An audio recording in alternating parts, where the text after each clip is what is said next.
Hi everybody, I'm John. I'm Kaylee. This is Liam. I'm Lisa. And I'm Sean. We're the Bryan family. Some of you probably already know us, but what we're going to do is we're going to continue on with our story from last week, and we're going to be reading the Mutiny on board the H.M.S. Bounty, part of our weekly and years-going tradition of doing T is for Tuesday, as we try to do a little bit of some throwback and a little bit of family time.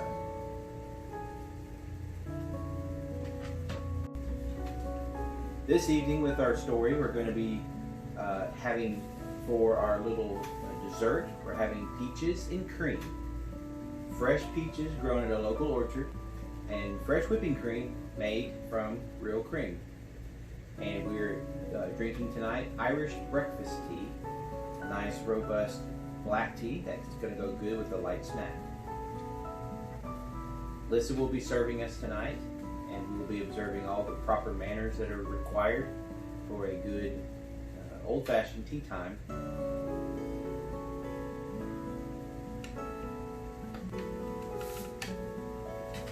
Sean, may I offer you tea?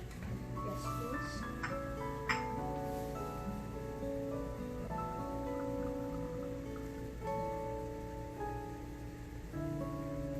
Kaylee, may I offer you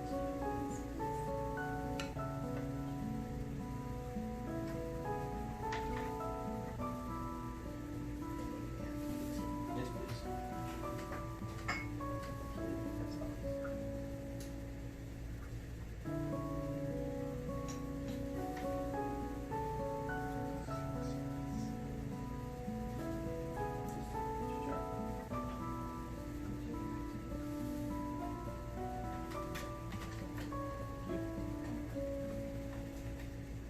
Sean, you need to finish your service. Remember, do not be selfish or reckless. I gotta know the meaning of that word.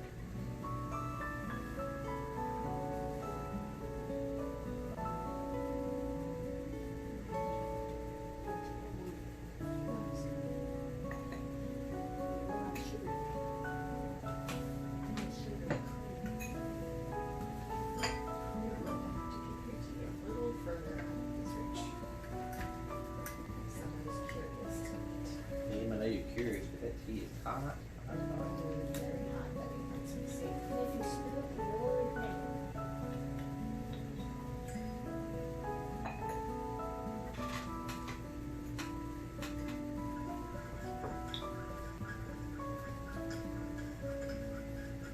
It has the cream.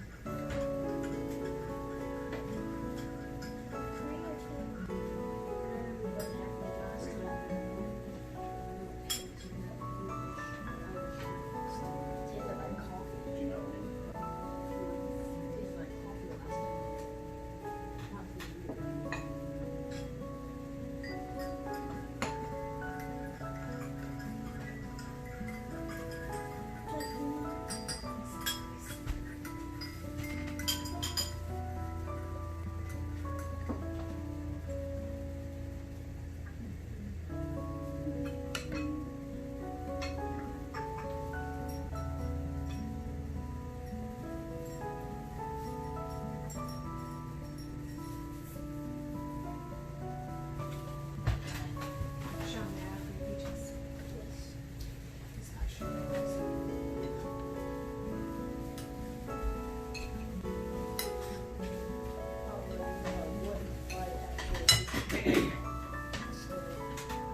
place whipped cream on it.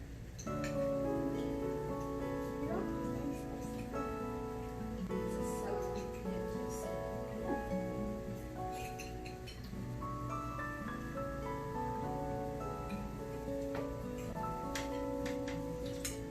Hey, you put in the sweets or what?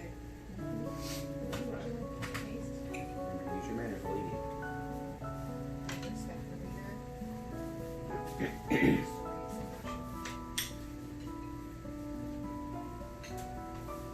Chapter 3. The fateful voyage begins. We reach Otahite. Every ship's captain keeps a daily logbook. In it, he enters the ship's latitude, longitude, the winds, currents, sightings, and any noteworthy occurrences during the voyage. All this information aids captains who later sail these little-known waters. Each day may seem much like the next to one not accustomed to sailing. Actually, each movement aboard a sailing ship is so full of activity that I could scarcely describe it to you in these pages. For this narrative, I have chosen certain entries from my logbook. In places, I have added descriptions and background information. Together, they will tell the tale well enough.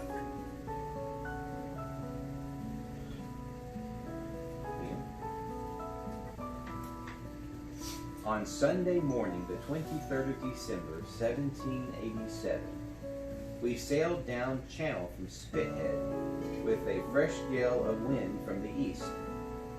In the afternoon, one of the seamen, while furling or rolling up the mainsail, fell off of the yard, the thin rod that held up the sail.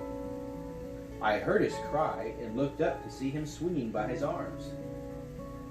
He saved himself mid-fall by catching hold of a heavy cable that braced the mast. I breathed a sigh of relief. I did not want to lose a man our first day out. At night, the wind increased to a strong gale with a heavy sea. It calmed on the 25th and allowed us to keep a cheerful Christmas. But the following day, it blew a severe windstorm from the east. Our spare yards were broken out of their chains on deck, and several casks of beer were washed overboard.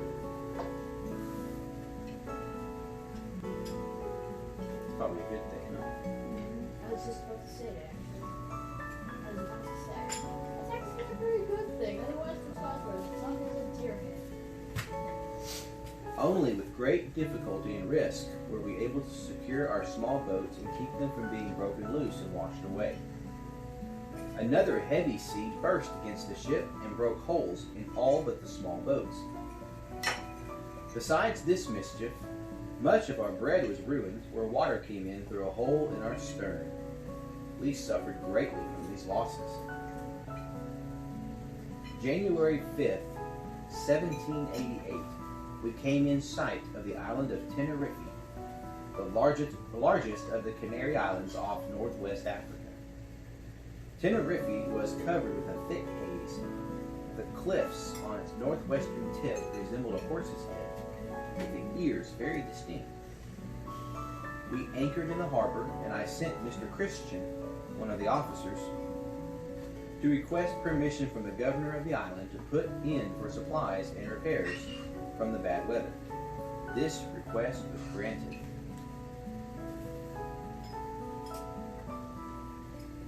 That's them fighting the storm, knocking holes in their ships. You don't have any weapons. Fletcher Christian seemed to be a good enough officer. He had served with me twice before, and much of what he knew of the sea he knew from me. I had often invited him to dine with me, a rare privilege for an officer only in his 20s. However, there were times when I was forced to discipline him. He was a proud and moody boy, and I took to scolding him on deck in front of the men to keep him in his place. But I was never too harsh. We took on fruit, vegetables, beef, poultry, and wine, at Tenerife, and on Thursday, January 10th, we sailed. Our ship's company were all in good health and good spirits. It was my wish to sail to Otaheite, now called Tahiti, without stopping. To make certain supplies would last, I ordered every man to be at 2/3 allowance of bread. Fishing lines and tackle were distributed amongst the crew, and some men succeeded in catching several dolphins. When it looked like rain, we stretched awnings across the decks to catch and save the water.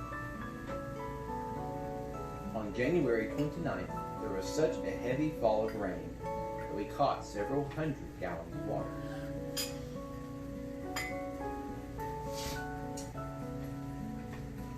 But the wet weather also covered everything with mildew.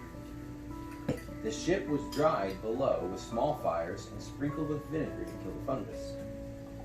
Every dry day, all hatchways were opened and all the crewmen's wet things were washed and dried.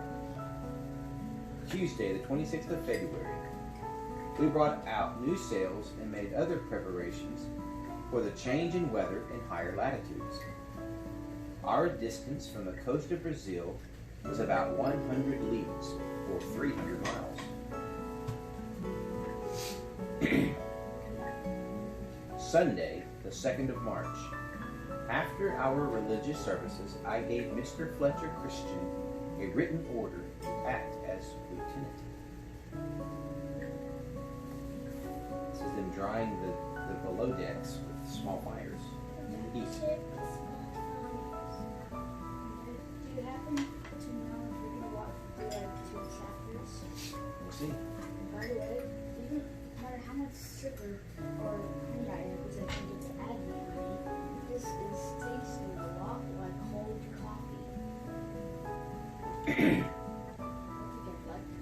The change in temperature was very apparent, and I had the men put away their light tropical clothing and dress more warmly. When we were entering a colder climate. Monday, the 10th of March, I found it necessary to punish Matthew Quintal, one of the seamen, for insolence and mutinous behavior. I ordered 24 lashes. This might have seemed harsh, for 6 blows make the whole back raw, and 12 leave a man's back in ribbons. But I demand complete and immediate obedience from my men. Such whippings are not cruel or uncommon. Whipping is the accepted lawkeeper of the seas. I was no more stern than any other ship's captain. By the beginning of April, we had observed whales, porpoises, turtles, and pintados, large mackerel-like fish.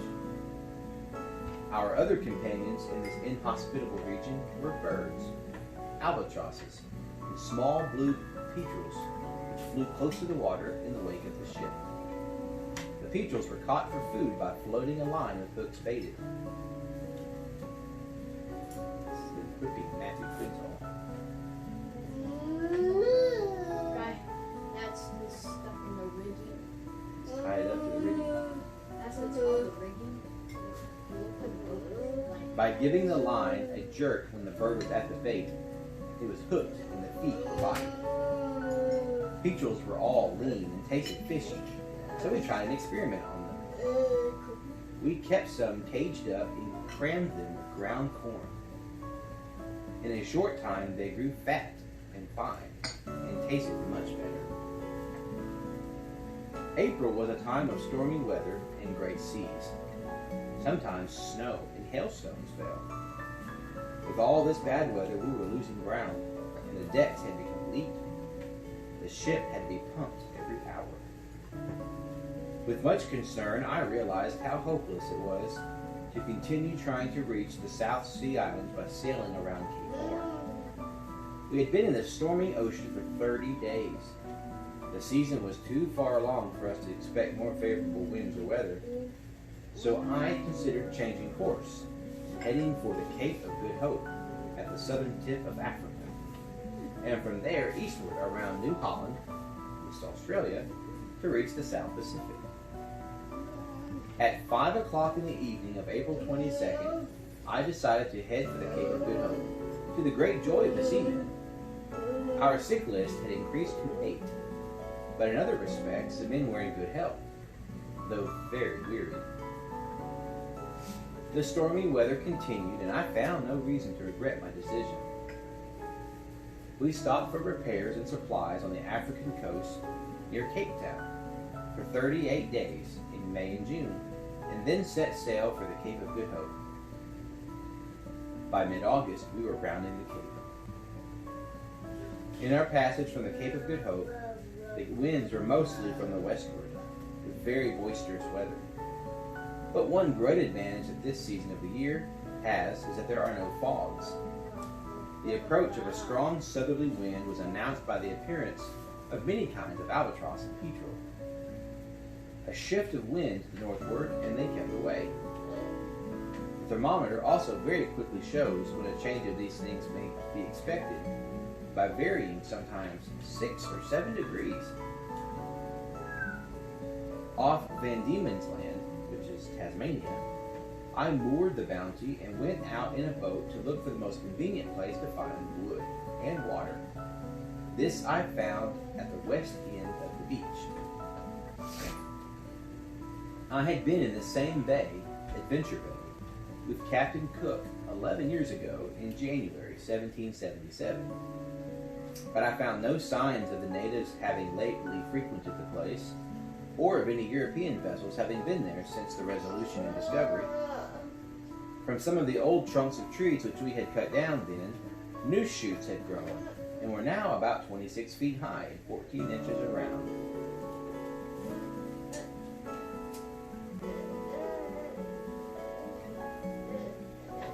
He's cut down 11 in this book. And what is I'm still reading. You have a question? this weird word that could have been pronounced if you read it accurately? I think it was like vitriol. You mean vitriols? Yeah, I know what they are. They're like a kind of black We word. gotta keep moving. In the evening, I returned on board the Bounty. The next morning, the 22nd of August, a party was sent on shore for wood and water under the command of Mr. Christian and the gunner. There was so much surf that the wood had to be made into rafts, in bundles, to get into the boat. We were badly in need of plank, timber cut into long, broad, thick boards for repairs. To get these planks, I had the men dig pits deep enough for them to stand in up to their shoulders. Tree trunks were cut and laid across these pits. One man stood in the pit and one man stood above, each holding one end of the saw. In that way, the saw could be worked at an angle while the log was cut end to end. And so we worked for 11 days. At the suggestion of our botanist, David Nelson, we planted 3 fine young apple trees we had picked up at our stop at the Cape, plus 9 vines and a number of orange and lemon seeds, cherry, plum, peach, and apricot stones, pumpkins, Indian corn, and apple and pear kernels. The ground was rich and loamy. We marked the trees that stood nearest our plantation. I have great hopes that some of these plants will succeed. Tuesday, the 2nd of September. A lack of wind prevented our sailing today from Van Diemen's Land. For the first time, we observed fires from distant parts of the island, a sure sign of natives living there. Wednesday, the 3rd of September. This at forenoon, having a pleasant breeze at northwest, we weighed anchor and sailed out of Adventure Bay for Otaheite. I continued to keep the men on short rations, but some of them disregarded my good advice and my example and ate all their fruit at once instead of holding some back. These men now show signs of scurvy. They are weak, and their teeth are loose in their head. I will not excuse them from their duty. They are ill because they were foolish. Every evening since we left England, there has been fiddling and dancing on board. I punish any man who does not dance for 2 hours every night. I do this because I need these men to be limber and ready to haul lines at any moment. Sunday, the 19th of December. At daylight, we discovered a cluster of small, rocky islands. We had seen no birds or anything to indicate the nearness of land, except patches of rockweed, seaweed growing on rocks. Captain Cook's route in 1773 was near this spot, but he did not see the islands. I have named these rocky islands after the ship, the Bounty Isles. Here's a picture of the men dancing on the ship. Didn't we do lanterns? Is that the Tuesday, the 25th of October. At 7:30 in the morning, we saw the island Mutiny, a small island 40 miles southeast of Otaheite. We continued our course to the westward, and at 6 in the evening, we saw Otaheite. On the 26th, at 4 o'clock in the morning, we drew near to Otaheite. The whole distance the Bounty had traveled from leaving England to our anchorage at Otaheite was 27,086 miles. Our average rate was 108 miles each 24 hours. We had been at sea for 8 months. The men were very excited to be anchoring at such a beautiful shore after our cold months at sea.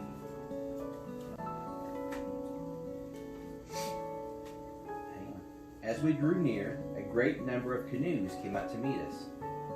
The natives first asked if we were Tayos, which means friends, and whether we came from Brittany, their pronunciation of Britain.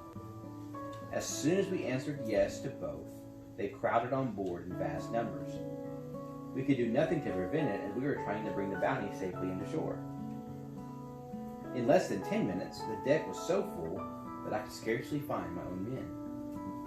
Do you have a question? It's Otaheite. The name of the island they were going to. What's like a house of more of this cream?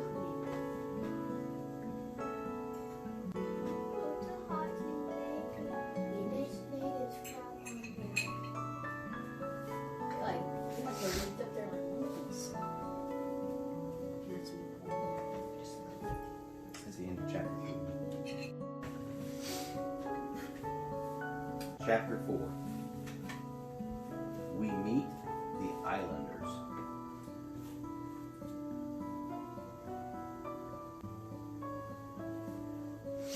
As soon as our ship was anchored, the number of our native visitors increased. Many questions were asked about Captain Cook, Joseph Banks, the naturalist who voyaged with Cook, and other of their former friends. The natives had learned from a previous ship that Cook was dead, but they did not know how he died. I gave directions to my officers in the ship's company that the attack on the beach in which Cook was killed should not be mentioned. The 27th of October. 2 messengers arrived from Ochu, who was chief when Cook was here. Each man brought a small pig and a young breadfruit tree as a token of friendship. I walked on shore, accompanied by one of the chiefs, Poino. I was pleased to see that the island had benefited from our earlier visits. I saw many fruit trees thriving that had not grown there before we introduced them. Everyone I met followed me as I walked. I collected quite a crowd. Poino took me to his own house where his wife and her sister were staining a piece of cloth. They spread a mat for me to sit on and served me refreshments. After about an hour, I got up to leave. The women approached me with a piece of their finest cloth, which they draped around me Otaheite style. Dressed this way, I returned to the ship.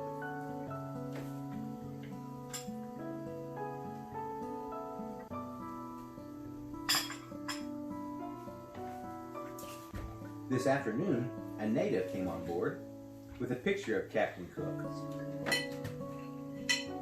whom they called Tutti. It had been drawn in 1777 by Mr. Weber, Cook's artist who had been assigned to his ship to draw pictures of the expedition.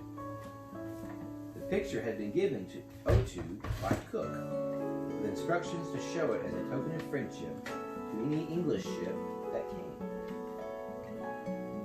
Early the next morning, I received a message from O2 asking to see me.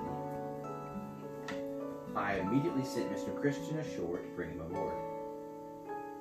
We greeted each other by touching noses, their customary manner of saluting. I was surprised to find that he was now called Tina. He had given his name of O2 to his eldest son, as was their custom. Every chief has perhaps a dozen or more names over 30 years' time. Looks like they're kissing. I know. They're just touching noses. Like, we literally said the same thing at the same time. That's the second time that has actually happened. Tina is a very large man, over 6 feet 4 inches in height, and proportionally stout. He was about 35 years old. His wife, Idea, who I judged to be about 24, was also much above the average size of the woman of Otaheite. She has a lively and intelligent face. They came aboard with many attendants. I presented Tina with hatchets, files, saws, looking glasses, red feathers, and shirts. To Idea, I gave necklaces and beads. They were both extremely satisfied. Then they wanted to see the ship. As I feared, they took a fancy to almost all they saw, and got from me nearly as much as I'd already given them before. One article they thought much of, indeed even expected as a present, was a pair of scissors. The men used them to keep their beards in order.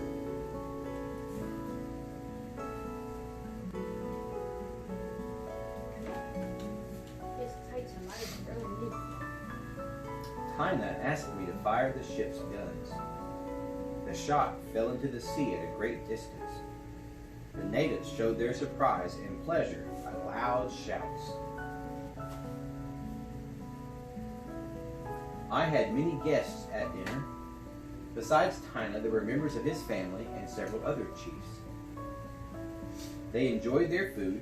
Indeed, they seemed to have endless appetites. Tina was fed by one of his attendants who sat by him for that purpose. This was only to the highest chiefs. So they're kind of like me, huge appetites. Yeah, we also had to let them feed him. They never had to touch the food. An hour after we dined, it was the women's turn to eat, for they were not permitted to eat in the presence of men. However, Tina sat down with Idea and the women and ate as if he and his stomach had completely forgotten our meal. A closeness between the natives and our men had developed. Hardly a man in the ship was without his tio or friend. Tina stayed with me the whole afternoon, during which he ate roast pork at 4 different times, besides his dinner. The natives continually bring food to the ship to sell. Some of the hogs brought today weighed 200 pounds. We bought several for salting. I also bought a she-goat and a kid. Tina was very disappointed to learn we had no portrait painter on board. He had wished to have pictures of his father and family. The next morning, Tina took me to the place where we had fixed our tents in 1777. He invited me to put the spot to the same use. We then went across the beach and through a walk, delightfully shaded with breadfruit trees, until we came to his own house, a small shed. I sent David Nelson and his assistant to look for the breadfruit plants. They reported that it appeared there were enough plants for our mission to be accomplished with ease. I gave directions to my men. The islanders were not to know the purpose of our coming. I was afraid they would raise the price of breadfruit.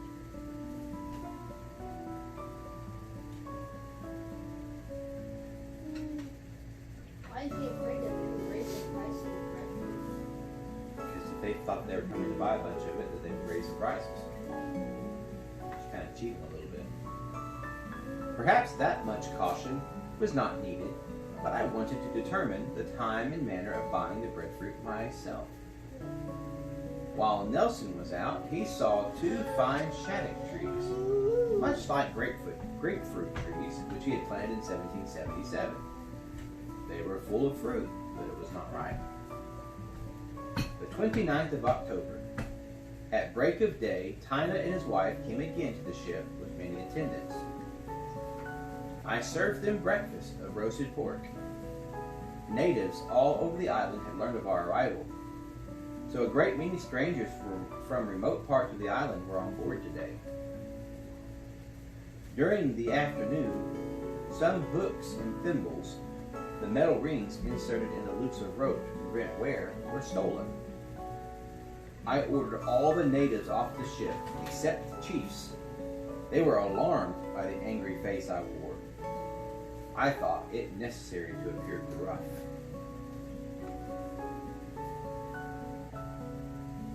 It looks mad.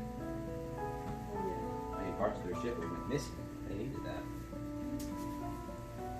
Oh man, it was that Christian dude. He's not acting like a Christian in the life. I don't know who it was. At sunset, my visitors left, carried to shore by one of the ship's boats. It was a mark of honor, and they preferred our boat to their canoes because of it. They requested a race between our 5-oared cutter and one of their double canoes with 4 paddles. Both sides rowed very hard and fast, and both were greatly cheered on, but our cutter reached the shore first. As the cutter returned to come back to the ship, one of the chiefs stopped it and tied a large piece of cloth to the boat hook, a long pole with a metal hook on it. He wanted the cloth to be carried as a trophy of the cutter's victory. The 30th of October. Today, during a half-hour sail with Tina to the other side of the island, where we hoped to get breadfruit plants too, Tina overheard me mentioning my plans to visit some of the other islands in this neighborhood. He earnestly asked that I not leave. Here, he said, you shall be supplied plentifully with everything you want. All here are your friends and the friends of King George. If you go to the other islands, you will have everything stolen from you. I thanked him for his goodwill, then added, King George has sent you all the gifts I bring. So will you, Tina, send something to King George in return? Yes, he said. I will send him anything I have. He then began to name the different articles he could send from the island, among which he spoke of breadfruit. I had been waiting for this opportunity. Breadfruit trees are exactly what King George would like, I told him. He promised me that a great many would be put on board the Bounty. Tina was delighted to find it so easy to please King George.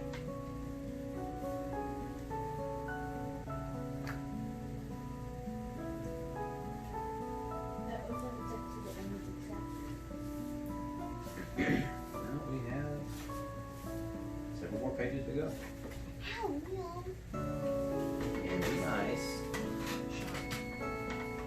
Are we skipping 2 pages? Which one is that, please? I'm not skipping anything.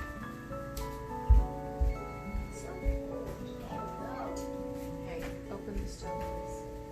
This one? From the top. Undo the strap. I got something that's really good. Just scoop a little bit. That's all you needed me to do?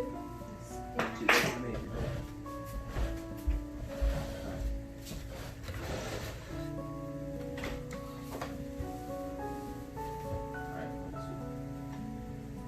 On the way back from the other side of the island, we stopped at Tina's house.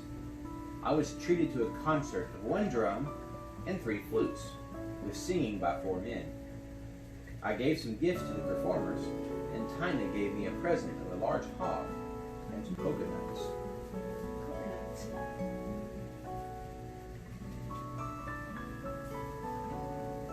During one conversation, Tina wanted to know everything about Mutiny, and how many ships and guns my country had, and how big they were. When I told him we had ships of 100 guns, he would not believe it. until I drew one on paper. He said it looked as big as a hill he called Terra. Tina wanted one of those large ships to be sent to Otaheite, and that I should return in it, bringing him things. He particularly wanted high-backed elbow chairs and beds, items which reflected Tina's lazy nature. The 31st of October. At daylight, I sent Mr. Christian with a party to erect our tents on shore. I soon followed him with Tina and some lesser chiefs. With their consent, I chose boundaries which the natives were not allowed to enter. However, I left Nelson and 8 men with the tents. These tents would be used to store the plants. Thus, I had the chiefs believing I was doing them a favor by carrying the plants to King George, rather than having to spend money buying the plants from them. Dinah dined with me on board.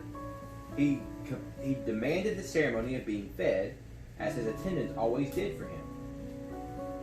Even after all the attendants were sent away and we were left by ourselves, I was obliged to lift the wine to his mouth. November 1788. I showed Tina the preparations I was making to take the breadfruit plants on board. He was very pleased, but he made sure to remind me that when the next ship came, he hoped King George would send him large axes, files, saws, cloth of all kinds, hats, chairs, bed frames, arms, ammunition, and, in short, everything he could think of mentioning. This afternoon, part of the rudder belonging to the large cutter was stolen, unnoticed by the man stationed to keep watch. Several petty thefts have been committed by natives, mostly because of the carelessness of our own men. These accidents create alarm and tend to interrupt the good terms we are on with the chiefs. I thought it wise to punish the man on watch in the presence of the chiefs, so I ordered a dozen lashes for him. Tina and the chiefs pleaded with me not to be so harsh, but I stuck to the punishment.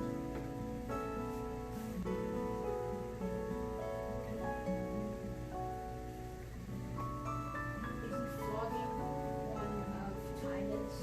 It's one of his own men. The weather has been changeable, with lightning, wind, and frequent rain showers. This was the first day of gathering the plants.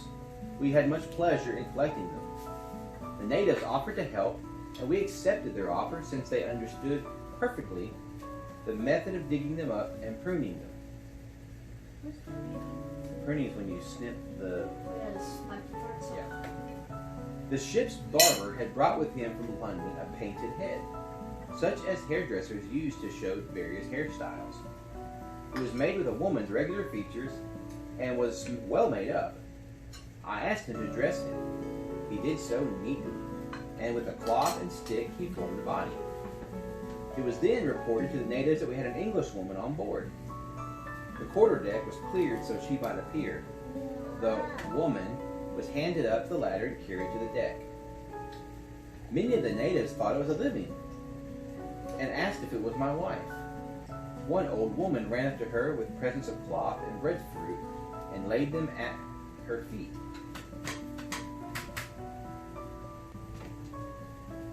He certainly looks real. Kind of. At last they found out the deception. Tina and all the chiefs enjoyed the joke, and after asking many questions about British women, they ordered me to bring a ship full of them when I came again. By this time, Nelson and some of our men had completed a large garden near the tents. Our garden ground, planted in October, had been trodden down. What was worse, the chiefs appeared totally unconcerned at it. However, our breadfruit plants were doing well, with 100 already potted at the tents. The large cabin on board was also completed and ready to receive them.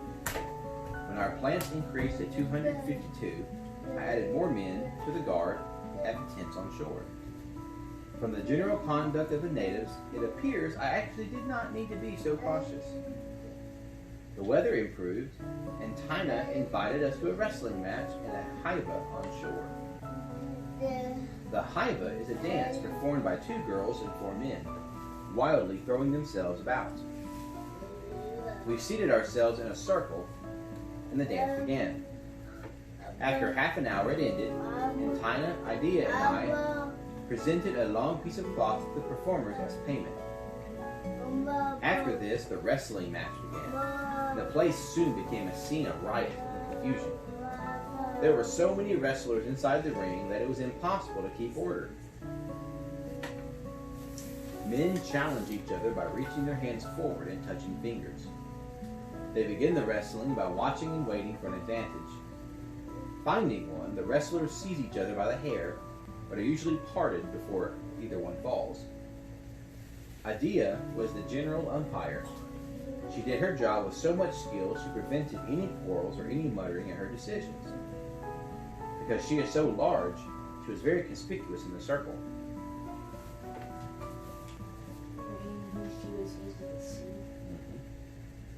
Oh, you can do headlocks and it's awesome. I love headlocks.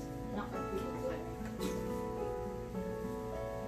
Once at dinner, Tina and I discussed geography. Their ideas were very simple. They believe the world to be an immense fixed plane, and that the sun, moon, and stars are in motion around it. They often ask if we have traveled as far as the sun and moon. But they think we are such great travelers, nothing is impossible for us. Thursday, the 13th of November. Some of my regular dinner guests have noticed that when we drink, we always toast to His Majesty's health. By this time, the natives have become so fond of wine, they frequently remind me of His Majesty's health in the middle of dinner by calling out, "King George!" And then they tease me until I fill each of their glasses to the brim, so they may drink to his health again.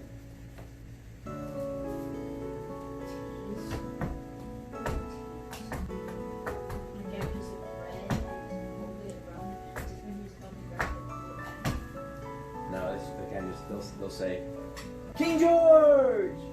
They're like, "Hey, hey, hey, hey, hey, hey," kind of like that. They do it far enough, they might turn his nose up toward the end of it, touches his forehead. All right, so that's all for the night.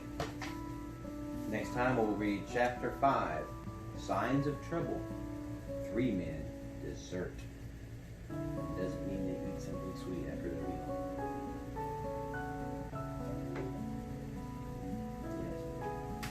Do they feel like a heart attack?